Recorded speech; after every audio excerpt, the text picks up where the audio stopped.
What's going on, guys? The USMNT's World Cup roster is about 100 days away. If you'd believe it, we are already closing in on the 2022 World Cup. So today, what we're going to do is we're going to look at those players who are in contention for those 26 spots on the World Cup roster, and what do those players who are fighting for those final spots have to do to make the team.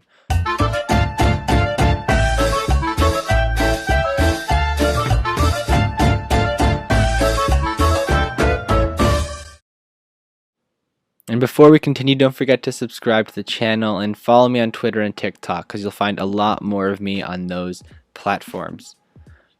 So like I said, I'm going to show you who the locks are to go to the World Cup. If they're healthy, they will be there. There's just no doubt about it.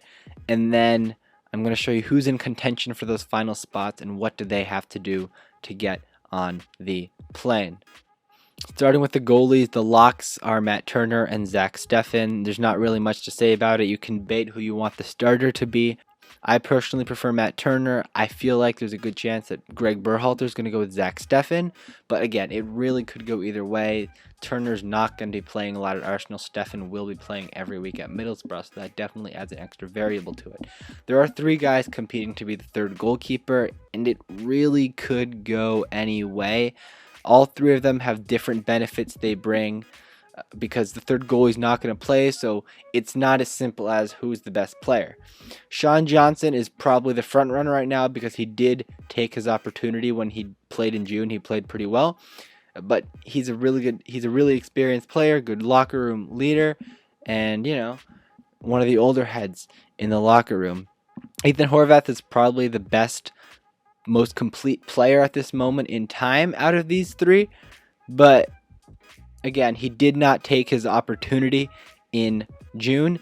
That being said, if he performs to a high level for the first 2-3 months of the season with Luton in the championship, I think he will jump Sean Johnson to be the number 3 goalie. The variable here, the unknown variable kinda, is Gaga Slonina, the 18-year-old goalkeeper from the Chicago Fire who recently signed with Chelsea but arrives back for the rest of the season in Chicago on loan. In terms of merit and how good they are right now, Zach Steffen, Matt Turner, Sean Johnson, Ethan Horvath are all pretty far ahead of Gaga. He's far from the complete product, but when you look forward in the bigger picture, it may be beneficial to bring in that 18-year-old as the third goalie, knowing you won't need him. So this is less about what does Gaga need to do to get on the plane, more as what choice is Greg Berhalter going to make? Is he going to bring the experienced guy, the most complete goalie, or the guy for the future? And normally I put the fullbacks together, but for this video we're actually going to take two positions and split them in half. So one of those is the fullback. So we're going to start with the right back. Serginho Dest is a lock. No doubt about it. Not if he's healthy, he's going to be there. And then the other four are all pretty neck and neck. I think the front runner is DeAndre Yedlin. If he keeps playing at the level he is in MLS, which is fine, I think he'll be there just because he's a pretty core member of the squad and a player that a lot of the guys look up to. He has that World Cup experience in 2014 and is the most capped player in the pool right now. But of the three other guys who are competing, they all have a case to make.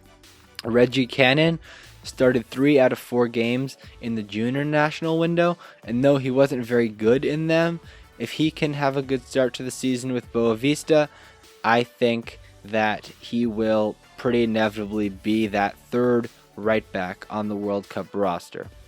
Shaq Moore arrives in Nashville, which will be interesting. He's only really played for the USMNT as an injury replacement over the last 3 times he was called in. It was because someone else couldn't be there for some reason. But I do think that Shaq Moore, if he can have a good end of the season with Nashville, and maybe Reggie Cannon doesn't take off at Boavista, maybe if Reggie Cannon loses the starting job, I really think Shaq Moore could maybe steal that spot. Joe Scally really needs to lock down the starting job for Borussia Mönchengladbach if he wants to have any hope of getting on the World Cup roster. He's definitely one for the future, but he's far from the finished product, and he wasn't very impressive in the minutes he got in the June window.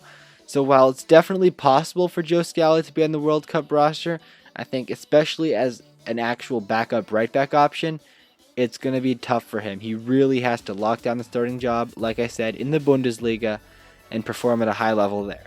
Left back is a bizarre position because for a long time there really wasn't anyone in that position who was actually very good for the USMNT. Serginho Dest for a while was the best left back option. Anthony Robinson did emerge and did finally get to the level we hoped he would. And he has emerged as a lock starter at left back, and he'll probably play every minute of the World Cup.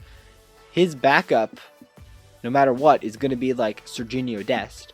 And if it's not Serginho Dest, it's Kellen Acosta.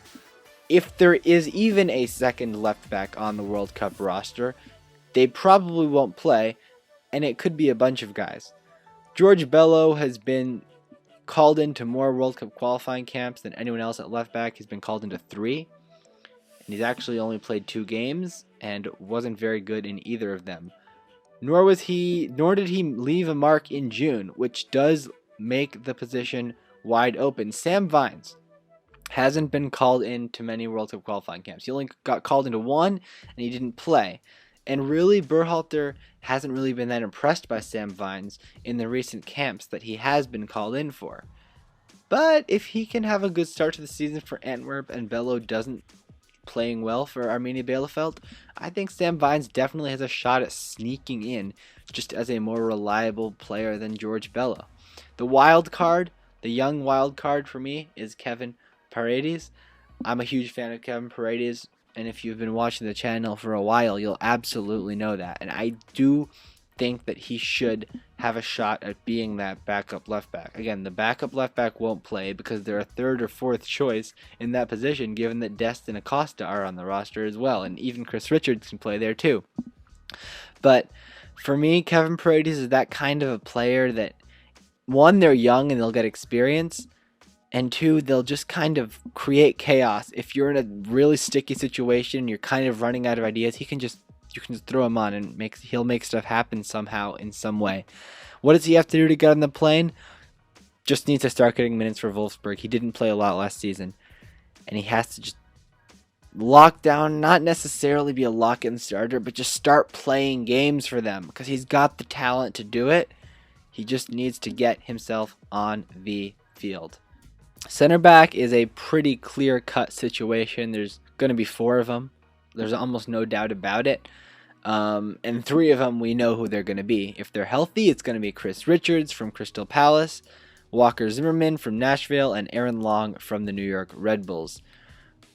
All 3 of them are going to be there regardless of what happens between now and the World Cup, as long as they're healthy. So there's not really much to say about it. For me, the preferred pairing is Chris Richards and Walker Zimmerman, and it's not even really that close. But we'll just have to wait and see what happens. I think there are 4 players who are competing for that 4th and final center back spot. Now, that 4th center back probably won't play. Cameron Carter-Vickers, I think, is the front runner right now. Berhalter seemed to have been impressed with him in June camp, and he's been playing pretty decent for Celtic. I'm not the biggest fan of Cameron Carter-Vickers. I don't really think his profile of a center back necessarily fits exactly what we need, but still, I do think he's the front runner, and I think if he just has a good start to the season for Celtic and continues performing at a high level and in the Champions League, he will be on the plane. Eric Palmer-Brown really needs to have a good start to the season. He needs to have a standout start to the season for Troyes. And I think Carter-Vickers probably has to drop off a little bit as well.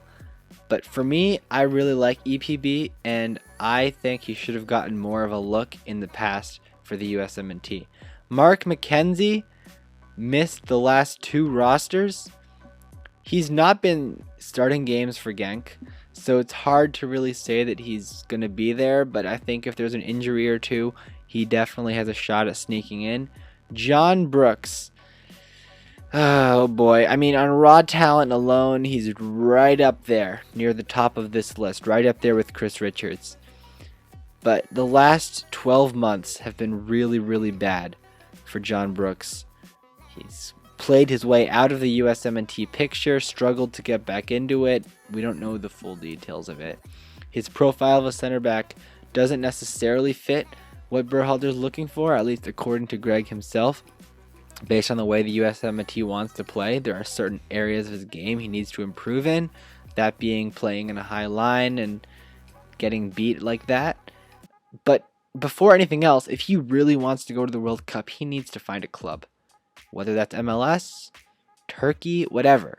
He needs to find a club where he can be playing, because an unemployed player is not going to go to the World Cup. That's what John Brooks has to do first and foremost. And if he hits the ground running at his new club, he's better than Cameron Carter-Vickers. He's better than Eric Palmer-Brown. He's better than Mark McKenzie. He's probably better than Aaron Long. No, he is better than Aaron Long when John Brooks is at his best. But we haven't seen him at his best in over a year. So we have to really see him get to his new club and really excel if he wants to be on the plane to Qatar. Defensive midfielders, this one's pretty self-explanatory. Tyler Adams, that's Tyler Adams. He's going to start. Kellen Acosta, again, he's just the backup defensive midfielder because he is way better than any other defensive midfielder that the United States has. In the picture is James Sands. I could potentially see him brought as like the last guy on the roster, like man number 26, if just to be a flexible center back / defensive midfield option. But he's not beating out any of the top two guys. If one of Adams or Acosta is hurt, Sands will go. That's the only way Sands would actually go as a 6. Because he's not going to play in the World Cup as long as Adams and Acosta are healthy. Pretty simple. There you go. Central midfield. Look, by the way, just a friendly reminder, I am doing these based on like the real, this is what the picture looks like. This isn't necessarily my opinion. And that, we'll talk about Christian Roldan in a moment. The locks are Weston McKennie, Yunus Musa, Luca De La Torre. McKennie and Musa are up here. They're the starters. They're both incredible, and they'll start. And then you have Luca De La Torre, who we'll see how he does with Celta de Vigo, but he's going to be there. He's the third best 8 that the USMNT has. And then there's everybody else. Christian Roldan has been in every single Berhalter camp save one, the Nations League camp in 2021. I think, as things stand, if he's healthy, Christian Roldan will be there. Especially with a 26-man roster, Christian Roldan will be there. He does bring the vibes. He is an extra set of eyes for the coaches, to quote Christian Roldan. In the picture is Malik Tillman and Gianluca Buzio. Buzio, how does he get into this? How does he get into the World Cup roster? He really has to be completely dominating Serie B, because I think he made a mistake in staying at Venezia, because a player from Serie B really shouldn't be going to the World Cup. So unless he's like ridiculous and maybe there's an injury or two, but I don't think Buzio is going to go to this World Cup. Malik Tillman really has to be the starter for Rangers and score a couple goals. I don't know if he's going to get on the plane over Christian Roldan, but Malik Tillman does have the added bonus of being a really useful player in that he can play the 8 on the wing if we play a 10, and as the number 9. So there's something there. Malik Tillman definitely an option, but he has a lot of work to do at Rangers if he wants to get on the plane to Qatar. Like I said, I did divide up another position, and that was the central midfielder / winger. So all 3 of these players, Gio Reyna, Brendan Aronson, and Georgi Mihailovic, in the past, I would have just thrown these guys in with the wingers, because in the 4-3-3, the standard Berhalter formation, those guys would play on the wing. However, in June, we saw an alternate formation used. It was also a 4-3-3, but the midfield was inverted. So the central attacking one, but they don't really have any defensive responsibilities, and that was a role designed for Gio Reyna, Brendan Aronson, and Georgi Mihailovic. Gio Reyna and Brendan Aronson are locks. If it's a 4-3-3, they'll start on the wing. If it's the 4-2-3-1, I guess we'll just call it that, they'll be the attacking midfielder. The question is, will Georgi Mihailovic be brought as a third option in that position or not? I really hope he is, because he's a criminally underrated player and has been one of the best players in Major League Soccer this season. But something tells me Berhalter is going to just bring Christian Roldan over him. So, yeah. I don't really think there are any other players other than Georgie who are pushing for this kind of a winger / attacking midfielder position. But, yeah. Georgie has to continue being the MVP level player that he was for the first half of the MLS season for the rest of the year. And if Gio Reyna or Brendan Aronson were to not be able to go in the World Cup, maybe he would be the go-to guy. But again, it's an uphill battle for him. But fingers crossed he gets on the plane, because great player. So these are the true wingers. This is like just the typical wide players, the same as the wingers before. It's only 4 guys really pushing for it. I'm not going to include Conrad De La Fuente, Cade Cowell, just because I don't think they really have any shot at making the roster. The locks are Pulisic and Weah, no doubt about it. The front runner right now is Paul Arriola, because, he's just been reliable for the most part for the USMNT. He's not a standout player by any means, but he's been really good in MLS this year for FC Dallas, one of the better players in the league. So there's no doubt that if he's healthy, he'll probably be going to the World Cup. Who's in the picture? Jordan Morris. He's a tricky one.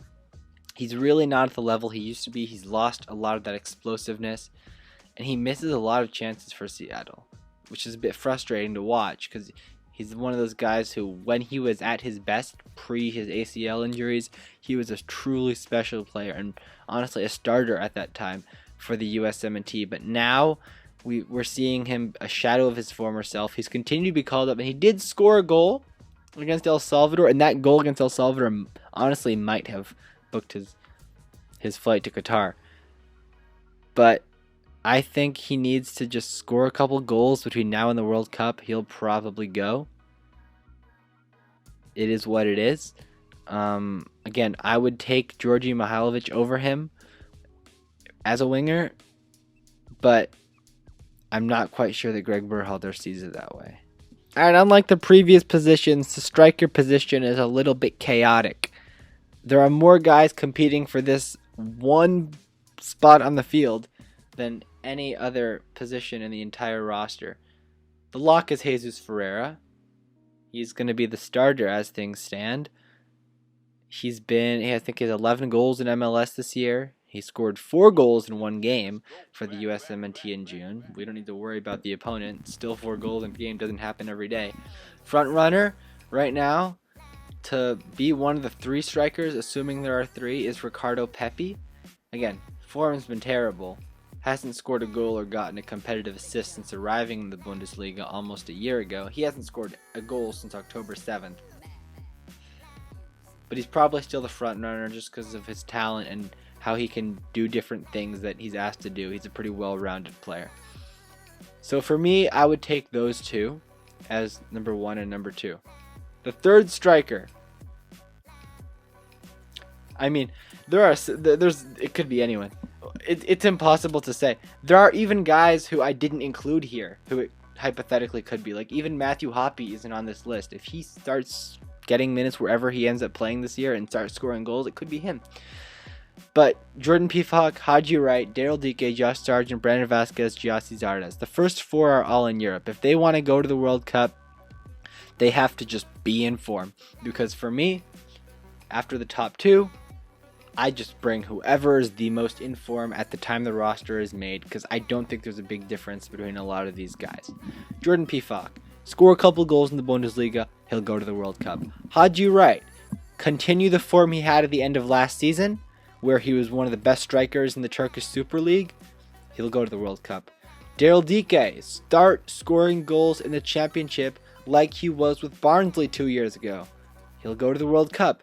Josh Sargent, play at striker for Norwich, number 1. Score a couple goals in the Championship. He'll probably go to the World Cup. So of those 4 guys, if one of them does that, they'll probably go. So it's tough to say who it's going to be because I don't know what the next 2 months are going to look like. The next 3 months are going to look like for them. But it's going to come down to that form. Brandon Vasquez and Giassi Zardes both play in MLS. I didn't want to include Giassi Zardes as being in the picture, but Berhalter mentioned him in a list of possible strikers for the World Cup, so with a heavy heart, I have to include Giassi Zardes, but I don't really think there's any benefit he has unless he starts scoring a bunch of goals in MLS between now and the World Cup, which I don't think is going to happen. Then there's Brandon Vasquez. He is the wild card because he's been one of the best strikers in MLS this year. And he's been in good form for FC Cincinnati, and he's been in contact with Berhalter. It's definitely possible. Unlikely, but possible. Could it be Brandon Vasquez if you want to ride the hot hand? If none of the guys in Europe are scoring goals, if none of the guys in Europe are in form, why not? Why not Brandon Vasquez? So here I'm going to show you the predicted roster. I've kind of alluded to it a bunch of times throughout the video, but this is what I think Greg Berhalter is going to do. Sean Johnson, Zach Steffen, Matt Turner as goalie. I think he'll go with Johnson as the third, like I mentioned. Again, I'm going to go with the same 3 lock center backs, like I said before, and Cameron Carter-Vickers, just because he was pretty good in his June games, and he's been playing well with Celtic. The fullbacks, I think he's going to pretty much go with his standard fullbacks. This has been probably his preferred pairing over the course of the last 2-3 years. Cannon, Dest, Robinson, Yedlin. I think he's just going to play it safe there. Acosta and Adams as the 6s. And then De La Torre, McKennie, Musa, and Christian Roldan as the midfielders. Brendan Aronson and Gio Reyna as the 10s in the 4-2-3-1 and wingers for a 4-3-3. Paul Arriola, Jordan Morris, Christian Pulisic, and Tim Weah would be the wingers. And then Jesus Ferreira and Ricardo Pepi go as the 9s. And I think right now, at this present moment, Jordan Pefok would be the 3rd striker. That's what I think Greg Berhalter is going to do. Now, as a little bonus before I end the video, I'll just show you at this moment what I would do. Alright, a couple changes. Gaga Slonina, I would bring as the 3rd goalie. I do like bringing him in for the experience because I think there's a very good chance he's the number 1 goalie in 2026. He's going to be at Chelsea soon. I don't see why not. And a little bit of bias, but it's fine. Eric Palmer-Brown, like I alluded to before, I prefer him to Cameron Carter-Vickers, but they're the 4th center back. It doesn't really matter that much. Shaq Moore over Reggie Cannon. I don't know. That's a weird one for me. And I'd like to see how Shaq does with Nashville. But I've just been impressed with Shaq Moore when I've seen him play. And at this moment, I might even take him over Reggie Cannon. He can play left back as well. So that's an added bonus. Kevin Paredes, I threw him in there just to be, again, he's kind of there for experience because he's a young guy. But like I said, he can create chaos. If you really need ideas and are lacking everything, Kevin Paredes can make something happen. But he, again, probably won't play a single minute. And then Tyler Adams and Kellen Acosta are both there, of course. Luca De La Torre, Weston McKennie, Yunus Musa. They pick themselves. Brendan Aronson, Gio Reyna, and like I said, I've been advocating for Georgi Mihailovic to be on the USMNT for a year, maybe more. I'm going to stick with him. I think he should go to the World Cup. No doubt in my mind. I don't have Jordan Morris, but I do have Paul Arriola. And then, like I said, Ferreira and Pepi. And then, again, I want to see who is in the most form going up to the World Cup for that 3rd striker. Right now, Brandon Vasquez is in some pretty freaking good form. Will he still be in good form come the World Cup? Only time will tell. But I'm going for Brandon Vasquez. At this moment, like I said, whoever's in the best form I would take. Let me know what you think of my picks, of my predictions. Is there any other players who I didn't mention who maybe could make a complete shock run? And don't you dare say Austin Trusty. Anyway, have a good one. Don't forget to like the video, subscribe, follow me on Twitter and TikTok. And I will see you guys later.